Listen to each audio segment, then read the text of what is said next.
Hello, everyone. Welcome on behalf of the UAlbany Alumni Association. I'm Carmelina Morrison.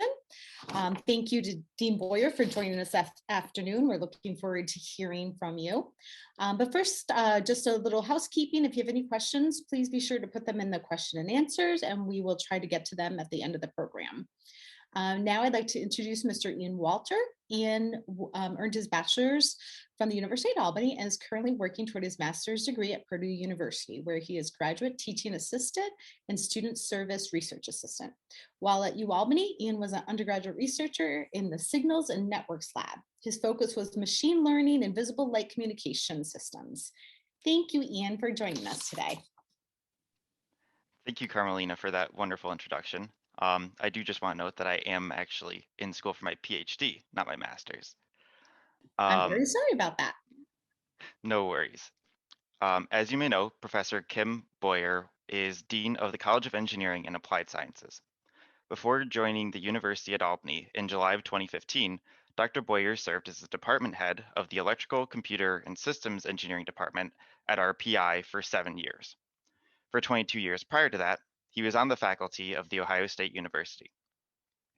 He received his PhD in electrical engineering from Purdue University in 1986, where he also received his bachelor's and master's.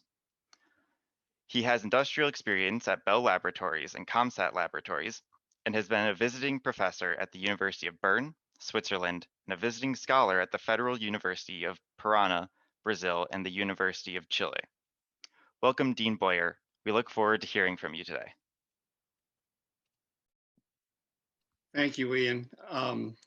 Nice job, as I knew you would do. Ian is one of our most noteworthy early accomplishments in the college. He's one of our earlier electrical and computer engineering graduates, and straight off to a top 5 program, a top 5 graduate school. At a place I happen to know and love very much. So anyway, let me go ahead and get started here. I will start to share my screen, and this works when I teach class, so hopefully it works again. All right, so let me just walk through a few things here. I won't take too long, but I realize that you haven't all left here at the same time. So the status of where we were when you left, or whether the college even existed, and so on, may vary. So for some of you, you may know some of what I'm about to say, others may not know any of it. So I'll just walk through a little bit here and give you an idea of what we're up to, what we're trying to build. First thing is, I want to share with you, here's the leadership team. These are the folks that basically make sure we can run the place. The nominal head is in the upper left-hand corner. The person who's really in charge is in the lower right-hand corner. That's Angela, as well as Diana Edelson. Angela's my administrative assistant and parole officer, and Diana is my chief of staff and financial guru, essentially. Yana Leong chairs our newest department, Environmental and Sustainable Engineering. Paul Millard manages the Engineering Laboratory for Health and Sustainability and is director of new programs for us. He's a professor of practice in environmental and sustainable engineering. Randy Mullick, associate dean for academics, comes to us. He's a retired executive from IBM Research in Yorktown Heights, so he brings a wealth of experience. He also leads our Capstone design, oversees that process as well, and our ABET accreditation efforts. Juan Nam Gung is Associate Dean for Research. He's currently acting chair in computer science, although he's not a computer scientist. He's a member of our electrical and computer engineering faculty. We've had a retirement, and we're working on replacing that as we speak. Gary Saunier, I brought with me, in effect. I stole him from RPI. He worked for me over there, chairs our electrical and computer engineering department. And Clark Harbinger is our development officer. We get half of his time. The other half goes to a college I will not name. Okay, so bottom line up front, what are we doing here? Well, we're really trying to build toward excellence, and we're really transforming university in the process. We have recruited some exceptional faculty. If you look at our full faculty list, you'll find a very large fraction of them are assistant professors because we're new and we're hiring lots of junior people. That's good and bad, right? The bad news is, we could use some more senior leadership, of course, to be frank.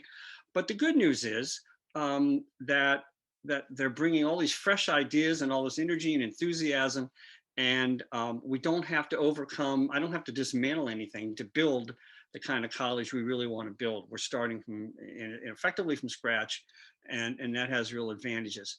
Our enrollments are climbing rapidly, very rapidly. Looking into this fall, despite all of the headwinds and everything, we are doing extremely well as anybody else in the university, actually. Our research enterprise is growing faster than anything else going on at the university. It's explosively growing. I'll show you some charts in a bit. We do face some challenges. I'm not going to sugarcoat everything here. We do need more people. Our enterprise is growing at such a rate that we literally need more people, faculty, staff, technicians. And of course, space is a problem for any university, anywhere, anytime, and we are no exception to that. So we always face that challenge. But we work with university leadership on these problems, and we continue to make progress, as you'll see. So what's the vision we have for this college? The vision is that we will be fully featured. By that, I mean, we will offer the bachelor's, master's, and Ph.D. in all the disciplines that we have, which is already the case for computer science, which was the one legacy program that we inherited. We will be broad-based. Over time, we will develop a wide range of engineering disciplines, and we want to prepare our students for a 40-year career arc. So this is not job training. This is engineering education. And we're not going to be a boutique of niche programs or things like that. We're really going to be a fully featured, broad-based program, and we will be research intensive. R1 caliber, what does that mean? Carnegie Research 1 is a category, a classification of the most research intensive universities in the United States. Carnegie Foundation does these classifications. And we are in that category. UAlbany is in that category, although it's a tight fit. We just barely make it. The presence of engineering has, in fact, created more space for us. Has made it easier. So we need to be the caliber of engineering school that goes with a Carnegie R1 institution. So we have high expectations for extramurally funded research and scholarship on the part of our faculty and our graduate students. What's our impact on the university? Well, we are going to bring more students. We're already bringing more students, especially more graduate students, actually. I actually predict, although nobody else has necessarily bought into this, but I think that we could easily represent in 10 to 15 years, 20% of the university. And we will be a major contributor to rebalancing the undergraduate to graduate student ratio from 75-25 to something more like 70-30, which is where the president would like to see it. We imagine we are bringing the highest SAT and GRE scores in the university. Our target is $250,000 a year in extramural research funds per faculty member on average. We are probably not there yet because we have too many junior faculty who are just getting started, but we are well on our way to that, actually. All of these programs should be paying full overhead. By that, I mean there's a certain overhead that's charged on our research work, and that really generates a lot of revenue that helps the university function. And we expect to make a global footprint. Our scholarship is going to earn international recognition and respect, and we're already doing that. And I argue that without engineering and applied sciences, the university has been somewhat incomplete as a comprehensive Research 1 university. By the way, the number of R1, Carnegie R1 schools is only about 130 in the whole country. I don't remember the exact numbers, about 130. Of those, only 8 or 9 don't have engineering. There was one more until we got engineering, okay? So that's almost a requirement. Our impact across the region, well, we are a high quality and affordable public option. If you look around the neighborhood we're in, right, you have Union and RPI, those are private and very expensive schools. We are in a comprehensive, engaged university, that's certainly true. The local alternatives don't have the same sort of intellectual cosmopolitanism that we have. They're a little more narrowly focused, and they're not as diverse, frankly. There's a virtuous cycle that we want to be part of igniting, where workforce development and intellectual security are built by creating a larger technical workforce that brings in more technology-based industry. And as you have more of that kind of industry, you have more reason for a technical workforce to relocate or to stay in the area. And so you sort of build these things together. And if you look across the country, across the world, if you have more engineers and scientists per capita in a region, you tend to have a stronger economy. I studied that when I was at the State Department, actually, so I know that's true. Innovation is the only sustainable driver of economic development in a post-industrial or knowledge-based society. And professional innovators, well, who are those? Well, there's lots of types of them, but engineers are probably the largest single group you could put your finger on and say, who gets paid to be an innovator when they get up and go to work every morning? Engineers, okay. So what's the state of the college right now? Well, we're getting airborne. We have computer science already, and I'm willing to bet that most of you are probably CS alums. That's our legacy program. We have reworked that a little bit. We've made some significant improvements to that program, but will look largely as it did when you were here, I suspect. Electrical and computer engineering, we launched the bachelor's in the fall of 2016. Graduate programs in spring of 2019. We have a BS-MS combined program that just launched this last fall, and it's growing rapidly. All of those things are moving forward very quickly. And any bachelor of science graduate from ECE with a GPA of 3.5 or above is directly admissible to Upstate Medical College. We've put together a deal. It does require the student to decide ahead of time that that's what they're going to want to do before they get here, so they can, apply and be accepted to that. But that's that's something, I don't know if it's unique, but pretty close to unique for us. In environmental and sustainable engineering, that's unique in the nation. It's unique in a couple of ways. The way we weave sustainability and sustainable engineering into the environmental engineering program is very rare. And it's also very rare, but not unheard of, to have that material in its own department. But when you put those two together, sustainability woven in its own department, that makes it unique. Nobody else is doing quite that. And that launched fall of 2019. We will graduate our first environmental engineer this spring in just another couple of weeks. Just one, but that's a start. But the enrollment has grown very rapidly. Environmental engineering is number 5 on the Forbes ranking of the most valuable college majors, actually. And MS and PhD programs are in approval process now. They're down at SUNY and about to go to the state education department. So we're crossing our fingers, hoping to launch those graduate programs in the fall. And it's important to note that about half of all the bachelor's degrees in this discipline go to women. I think that's significant. The big reason why I pushed that towards the head of the line for us. We will have an accreditation visit, by the way, this fall for computer science and electrical and computer engineering from ABET, Accreditation Board for Engineering and Technology. They're coming in October. So we're looking forward to that. That will make a huge difference in our ability to attract more and better students, frankly. So what do our enrollments look like? Okay, well, here we are. We've got a little over, as of last fall, we had a little over 1,000 students altogether, including those intending to major. You can see the numbers there: electrical and computer science, environmental and sustainable, and so on. We also are teaching about 380 students in China computer science. That's a separate international program I will briefly mention later, perhaps. And all of our directly admitted freshmen are subjected to a seminar from me, okay, the Dean's Enrichment Seminar, where I go through engineering history and talk about noteworthy contributors and personalities. Engineers are a more interesting group of people than others might imagine we are, as I'm sure all of you guys know. So there's plenty of fodder for interesting stories there. I talk about engineering and society, the role, our role, diversity, the public view of us, and engineering and public policy. And it's a 1 hour a week seminar, just to try to provide some enrichment to their experience here. So what do these enrollment trends look like? We can see that computer science course being a legacy program is going to just sort of, we expect to float along. If it were to suddenly start to really sharply grow again, we would have trouble accommodating all those students probably.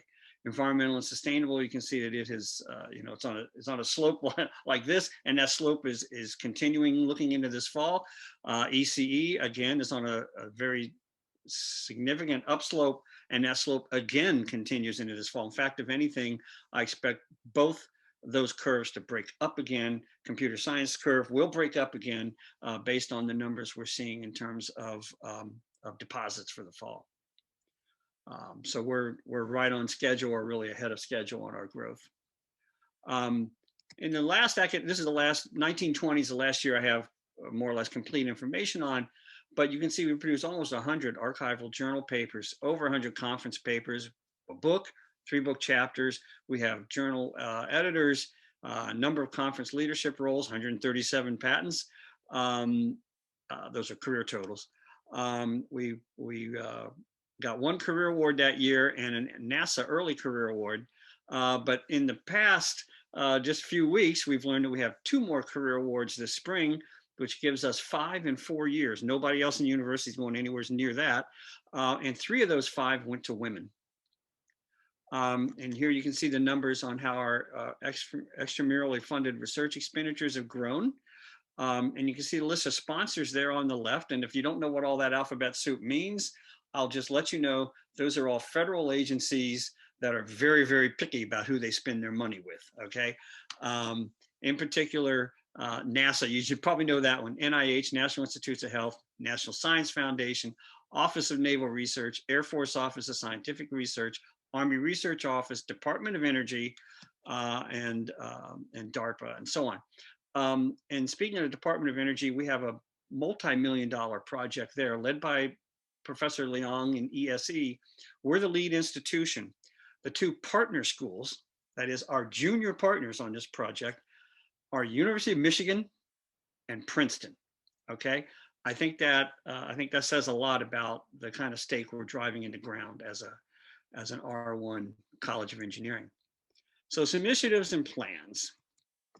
The future home of our 2 engineering departments, where we will be moving in sometime soon, we hope, is on the Harriman campus. This is a building called eTech. Precisely what eTech stands for, I don't remember. It starts with entrepreneur and some other stuff. Anyway, so more or less the fall of 2021, we hope to be moving in. The pandemic created some supply chain issues. It brings state-of-the-art labs for both programs. It is a beautiful building and has some way cool features. We are building 5 core facilities, an advanced communications test bed. Professor Dola Saha and others in electrical and computer engineering are leading that effort. They've gotten over $1 million from the National Science Foundation so far on that. There's a smart campus test bed that we've been working with the city of Schenectady. The engineering lab for health and sustainability I mentioned earlier. That's really a wet lab core facility where you put big expensive stuff that you need when you need it, but you don't have a high duty cycle on it so people would share it. High performance computing cluster generation 2 that we're trying to get to. We have generation 1 going now. The most powerful computer that this university owns is actually owned by CEAS. It's ours, but it's already, within about 5 years, needs an upgrade. We need to build some maker tinker spaces, what we call these spaces where they support capstone design and allow students to go in and do unstructured learning in a laboratory environment. We want to build a couple of those. International programs, these are just a start. We imagine enlarging this activity over time. We do have the 3+1 dual BS degree program in computer science with the Chongqing University of Posts and Telecommunications in China. There's a shot of me with former Provost Jim Steller and the president of CQUPT when we were finalizing this thing, and so on. And then we are also in discussions with the UAE, which have gotten disrupted by the pandemic. They're interested in supporting students to come here at all degree levels, in fact, and across all of our offerings. So I've been in conversations with the Consul General in New York about that. But again, that's sort of on pause right now because we can't really move forward on it right now. Special program, it's on the runway, Ph.D. in engineering sciences. It's not a department, it's an interdisciplinary doctoral program that has gone through campus governance. It's now on its way to SUNY.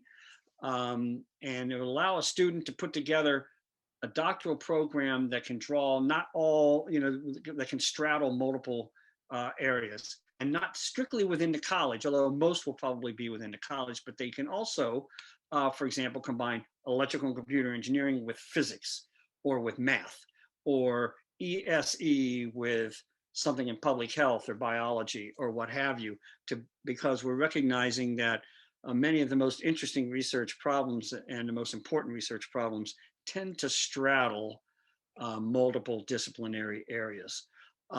So it's an attempt to kind of create something more more flexible for the right student with the right interest and the right advisor sharing that interest and so on. Question we'd have to consider in the future was, would a master's or a BS version of this make sense? I'm not sure.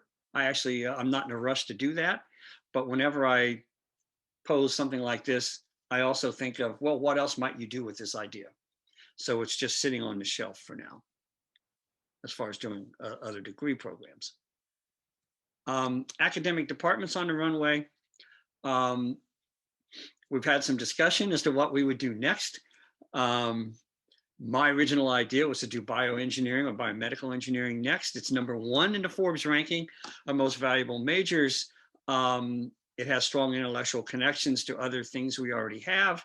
With an aging population, of which I'm a member, there's going to be long-term demand and growth in this area. This is another program where about half of all the undergraduate degrees go to women. We did actually put out the program announcement and so on, but it's again sitting there and paused. We're also developing in parallel the proposal for mechanical engineering. Now, what the differences are, mechanical engineering would be a larger program, almost certainly draw more students and so forth. It is one of the broadest, two broadest engineering disciplines, ECE being the other, and it is a cornerstone. And so there are valid and very good arguments for either one being next. Whichever one is next, the other one would follow that, I would expect.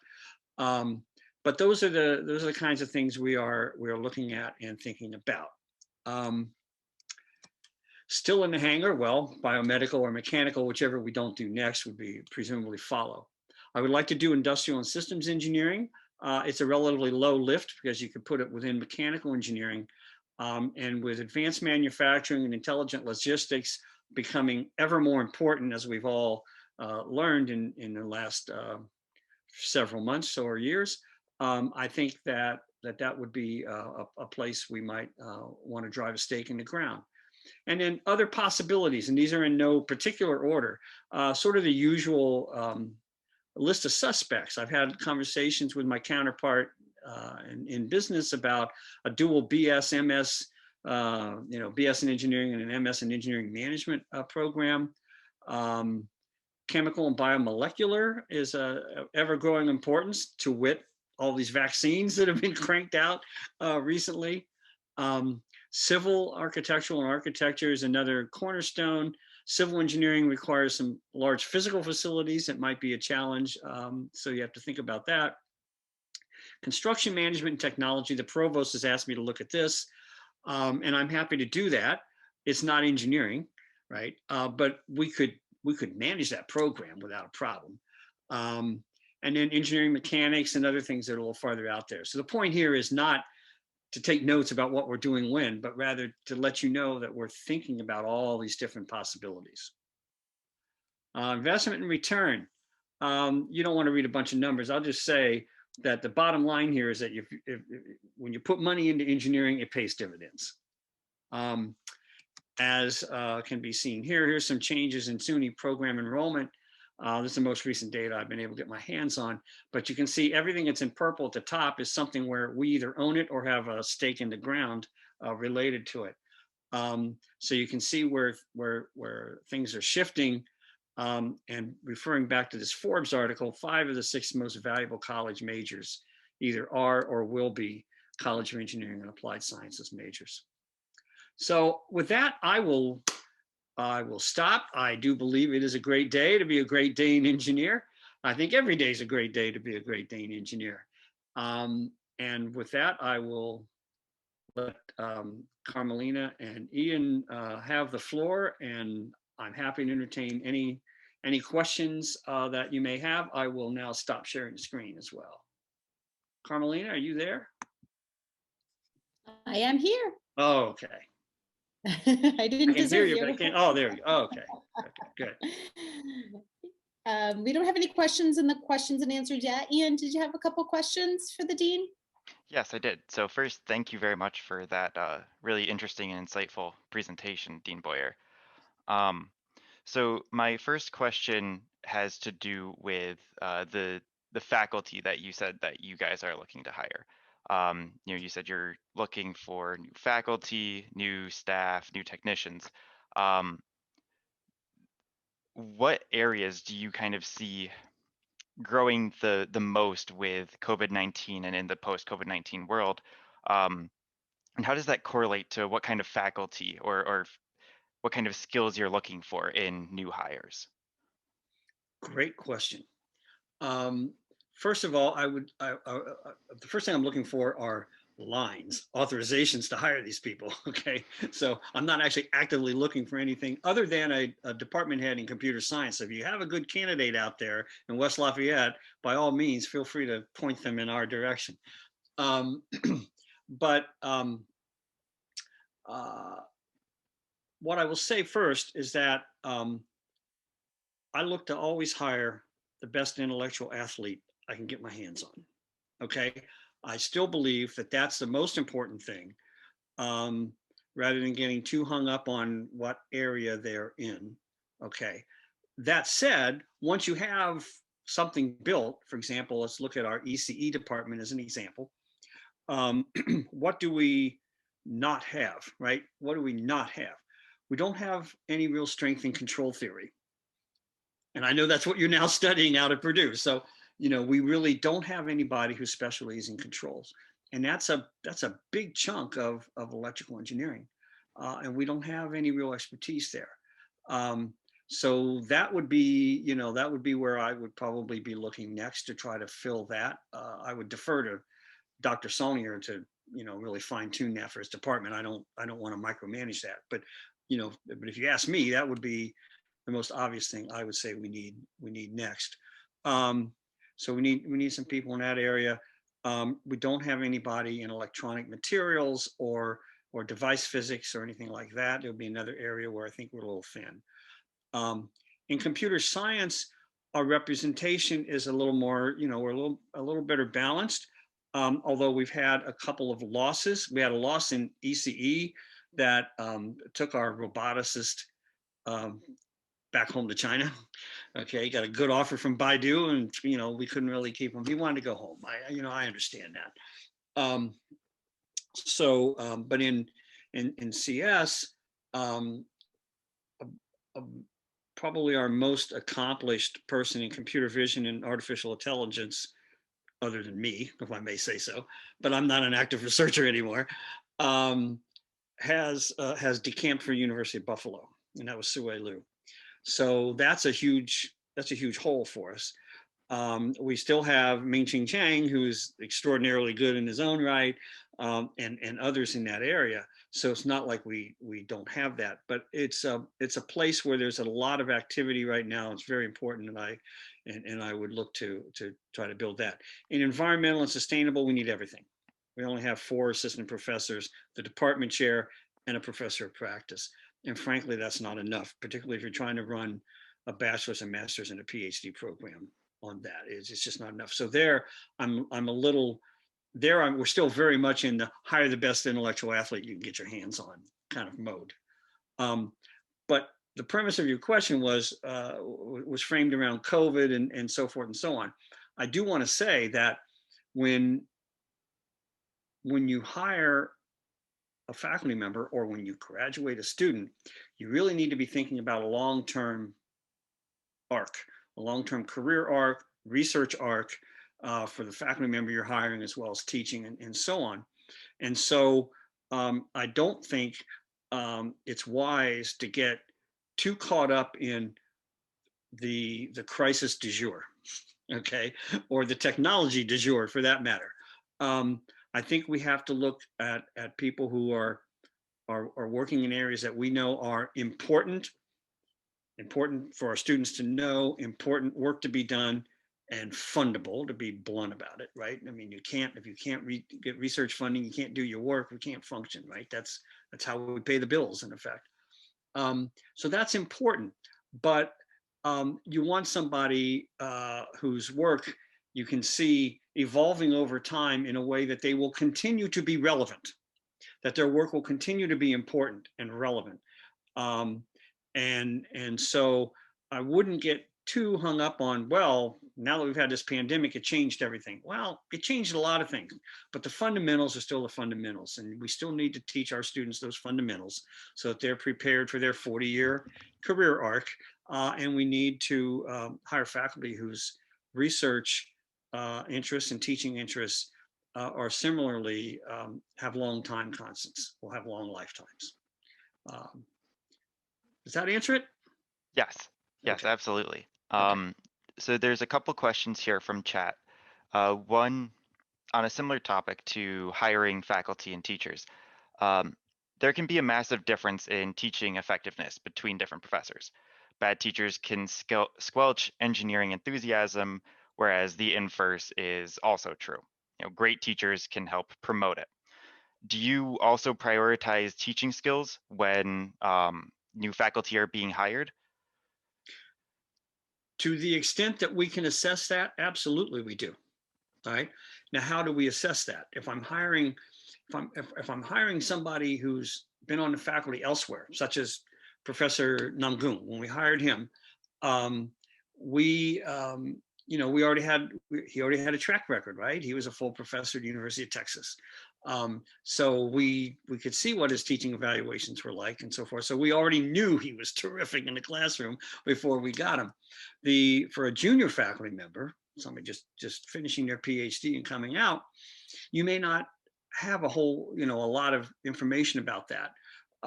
We do try to learn as much as we can from when they visit and they have to make a presentation to the of their research, and basically present their work. And so they make a talk, and everybody is invited to that talk.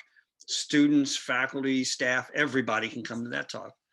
And you can learn quite a bit from that. And we have certainly declined on people who on paper and in research and everything looked really good, but the talk was like, no, we don't really want to put this person in front of a classroom. Thank you very much, right? So yeah, we do that. The other thing we do, of course, with junior faculty members is we track how their evaluations are. We do peer evaluation of teaching. So we send, some senior member of the faculty in to watch them teach.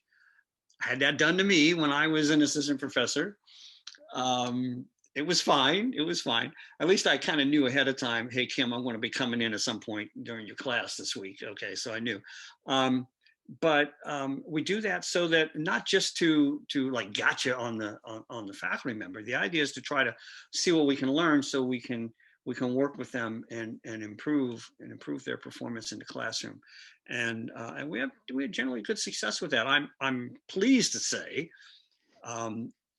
people are all different and so on. And a faculty member who really appeals to one student may repel another, certainly.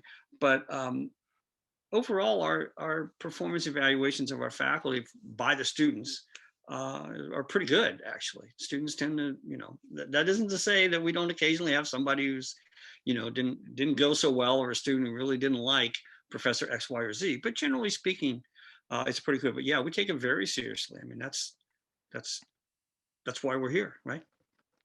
Awesome. So my next question is kind of a two-parter. So the first one is, you mentioned the maker/tinker space.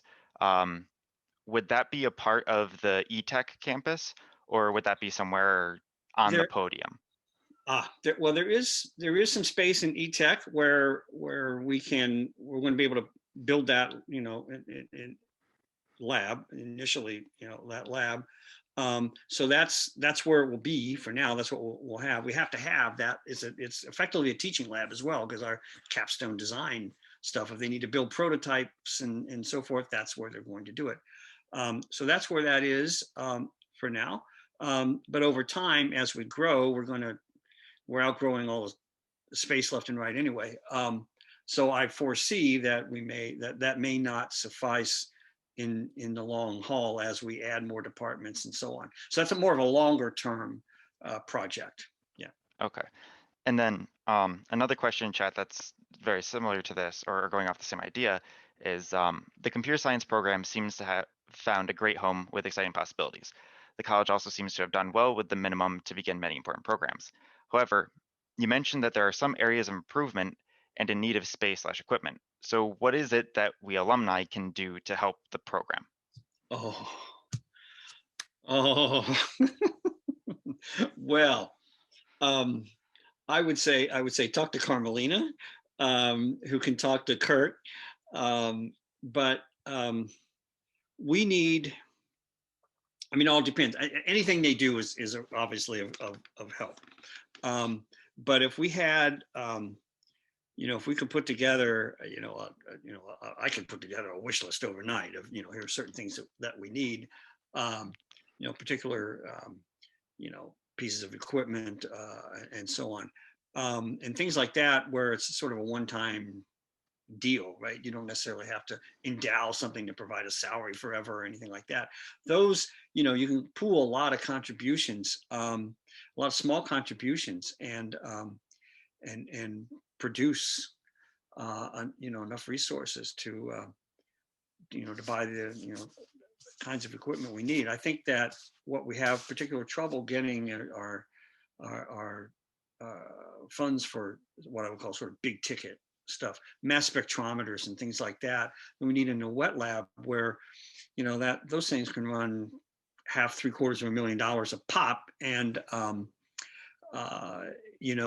and so it's not like I can just write a purchase order and go out and buy 8 or 10 of them and lay them out on benches. But the good news is you don't need many. You need 1, 2, that kind of thing. So that's, that would be one area, but also anything that could be done to help, fit out that capstone maker tinker space, because it needs all kinds of stuff, none of which in and of itself is particularly expensive. It turns out you just need a little of this and a little of that, and so forth, varieties of tools and equipment and supplies and things like that. So if there could be some sort of organized effort or whatever, I didn't anticipate this question. I'm sorry, I don't have a very good answer, but I'm doing the best I can on the fly, right? But something where we could, perhaps what we need to do, I'm pointing back to myself now, is on the website, and we have something on the college website about if you want to give or whatever. But what I noticed was my old department at Ohio State, they have, you go to that page, corresponding page on their website, and they've got sort of a list, if you want to give to this, you want to give to that, and so forth, and they kind of create these opportunities for people to make even, $10, but $10 that, will go towards this, and you accumulate these funds and so on. And I know because I've chipped in a little bit of money to those folks. And so, maybe we should refine that a little bit and create an opportunity, or even, even particular funds. One other thing I will mention is that we have a mandate that we don't really quite enforce, that all of our students must have their own laptop, and we specify what they've it's got to be able to do and so forth. And I do that because that's the best way to get reliable computing power into the hands of the student without having to provide yet another room full of computers that then have to be maintained and updated and need somebody to keep an eye on them and so forth. It's actually much more cost effective this way, but not all students can afford that, which is why we don't enforce that all that rigorously. Although we have really good deals, and the software is all free. We negotiated all that. But a donation to that fund, and there is a particular line item for that fund, is always welcome, because we try to offer that support to as many students as we can, which has not been too many so far, actually. So that's another place where the alumni could help, in particular the current students, almost directly. Awesome, great. So there's one more question here, and then I have kind of another one if we have time that corresponds to it. So employability of engineers has a lot to do with their experiences. What is CEAS doing to build a robust and diverse internship program? And I believe Randy would be kind of the guy to ask about this one. Yeah, you just answered it actually for me. Thank you. Yes, Professor Mullick is the one who oversees that for us, so he has been in touch with with a number of companies and so on. It takes a while to kind of build those connections and so forth for a brand new school, but he's the perfect guy for that. A lot of students are coming in with, hey, I've got this offer of an internship, and Professor Mullick is also the one who said, well, yeah, we'll let you do that, or you can go take that job for the summer if you want, but we're not going to call that an internship. We're not going to endorse it, right? We can't control if a student wants to go flip burgers at McDonald's and call that an internship. We can't exactly say no, but we can say, well, you're not getting any. We don't give academic credit for them anyway. But what we insist on is that our internships are all paid for, right? No voluntary internships. We insist on that. We push on that. And we really want to see that it's a worthwhile experience, an experience that actually builds their credentials and makes them more employable, makes them, helps them start down that path to being a better engineer. And so he's the one who manages that. And I think he's doing an excellent job. He's been able to go back in some cases to companies or through the students and get the internship fixed in a way, right? Oh, okay, we didn't know. All right, sure, of course we'll pay them. Yeah, and whatever, these kinds of things. But that's very important to us. I'm appalled but I'm no longer shocked when I hear about students who take internships and they're free. They just volunteer their time and it's somehow called an internship in other disciplines, right? We won't do that. We just won't do it because we don't have to, right? And our starting salaries coming out of here, with a bachelor's degree, or they're now running into the low to mid $70,000 range, and that's with no experience. Bachelor's degree, no experience, and we're still the new kids on the block. So we're doing something right. And we got, you're at Purdue, and I don't remember his name now. We have somebody else at NYU. So we're doing something right? I think we're doing a lot of things right. And then kind of one last quick question. Well, quick. Going off of Question's that same quick, the answer might be long, but anyway. Yeah. So you mentioned in your presentation the virtuous cycle of kind of developing technological students, employable students with these skills, and kind of growing the employer community around in the local area as well, and kind of having that feed off each other. How exactly is the current Capstone project kind of being leveraged to help with this cycle? Or what plans do you think could be used to better leverage the resource and connections that are being made with companies? Excellent question. You made that question up, right? That's yours? Is that yours? Yeah, yeah, okay. That's why you're at Purdue, because you're a smart guy. That's a great question. So here's how. The current capstone projects are and will continue to come more or less in three flavors. There are those that are faculty initiated, where the faculty member has an idea and or she's working on some research project and she needs a widget to help support something in the lab or whatever.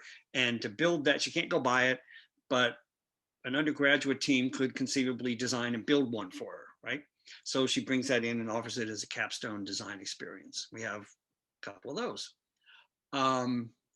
Mustafa Aksoy, Professor Aksoy, his work in the little nano cube bot business is among those. There are some work that you can do. Some projects we get through either government or quasi-government sort of organizations. Some of the work we did related to like the Be Notified project, if you remember that one, and so forth, with nonprofits and so on. That's another, and that makes a different kind of connection. But the one that really speaks to what you're asking about are where the project comes in from a need from industry, from ideal, local or not, but industry. And we've had a couple of those where there's a company developing something and they need something done. A little like the professor, except this case it's a company. They're building some bigger system, and there's a piece of that they need designed. And while they could do it, it's maybe they don't have immediate personnel to put right on it, but it's but if it takes an academic year, it's within the reach of a team of well-led engineering students. We'll let that be a capstone project at UAlbany, and usually that comes with at least some money so we can buy the parts and that kind of thing, so forth. So and we have a couple of those. That is the way you will sort of start to build those kinds of connections. But the truth is, just graduating students who will take jobs locally if they're available, and so on. That cycle will happen. The pump will get primed, even if there's not a rigorous algorithm for figuring out how to do that will happen. But those kinds of connections through the capstone is one really good way for that to happen. And in fact, in some cases, I could see those connections leading to even research relationships and things like that as well. I could see that kind of connection occurring also. But that's really sort of the most obvious operational connection between capstone and building that local ecosystem. It's really what you're trying to do. You're really trying to build an ecosystem. And we have one locally, but it's not very robust. But if we want to be Tech Valley, as we keep telling everybody we are, then we have to build that and make that more robust.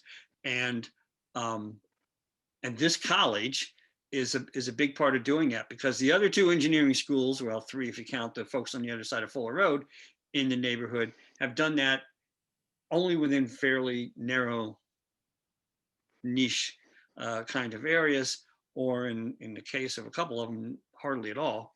Whereas we're sort of the, we envision being the one-stop shop for engineering in this neighborhood. That's really where we're headed. Thank you so much. We're out of time.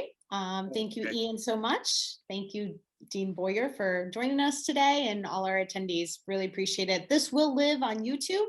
I will share that link. So hopefully anyone who's missed it today could view it. But again, thank you for taking your time today to share with us. My pleasure. Thank you, Ian, and thanks to everybody who tuned in. Even though I don't get to see you, I hope you found it informative and enjoyable. So thank you very much. Thank you. Have a great afternoon. Bye-bye.